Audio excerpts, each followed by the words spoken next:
భర్తీ ఎప్పుడా అని అధికార పార్టీ క్యాడర్ ఆశగా ఎదురుచూస్తోంది. వరుస ఎన్నికల్లో విజయం సాధిస్తూ ఊపు మీదున్న గులాబీ పార్టీ అధినేత నుంచి నామినేటెడ్ పోస్టుల భర్తీ ప్రకటన వస్తుందని పార్టీ నేతలు ఎదురుచూస్తున్నారు. కొద్ది రోజుల్లో మున్సిపల్ ఎన్నికలు ముగుస్తుండటంతో పార్టీ పోస్టుల్ని భర్తీ చేసి కార్యకర్తల్లో ఉత్సాహాన్ని నింపేందుకు టీఆర్ఎస్ అగ్రనాయకత్వం కూడా సిద్ధమైపోతోంది. తెలంగాణలో టీఆర్ఎస్ అధికారం చేపట్టి జూన్ నాటికి 2 ఏళ్లు పూర్తి చేసుకుంటోంది. గత ఏడాది కాలంగా వరుస ఎన్నికల నోటిఫికేషన్లు రావడంతో పార్టీ నేతలతో పాటు కేడర్ సైతం బిజీగా గడిపింది. పార్టీ ముఖ్య నేతలతో పాటు అధినేత మెప్పును పొందడానికి క్షణం తీరిక లేకుండా కార్యకర్తలు గడిపారు. పార్టీ గెలుపు కోసం శ్రమించి అన్ని ఎన్నికల్లో రికార్డు మెజార్టీని అందజేశారు. మెదక్, వరంగల్ పార్లమెంట్ ఎన్నికలతో పాటు గ్రేటర్ హైదరాబాద్, నారాయణఖేడ్ ఎన్నికల్లో సైతం తిరుగులేని మెజార్టీని సాధించారు. ప్రస్తుతం వరంగల్, ఖమ్మం, అచ్చంపేట మున్సిపాలిటీ ఎన్నికల్లోనూ విజయమే లక్ష్యంగా ముందుకు సాగుతున్నారు.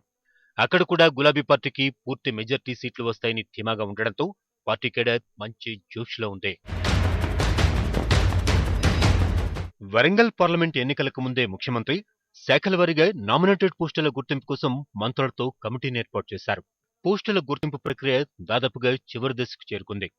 మున్సిపల్ ఎన్నికలు ముగియగానే ముఖ్యమంత్రి కేసీఆర్ కష్టపడ్డ కేడర్కు తీపి కబురు వినిపిస్తారని పార్టీలో చర్చ సాగుతోంది.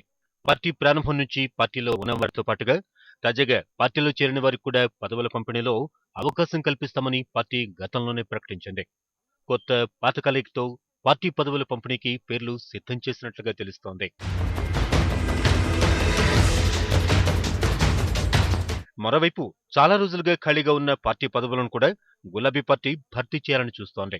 పార్టీలో ప్రస్తుతమున్న భారీ కమిటీలు కాకుండా కమిటీలో సభ్యులను తగ్గించి కొత్త సభ్యులను నియమించాలని పార్టీ భావిస్తోంది.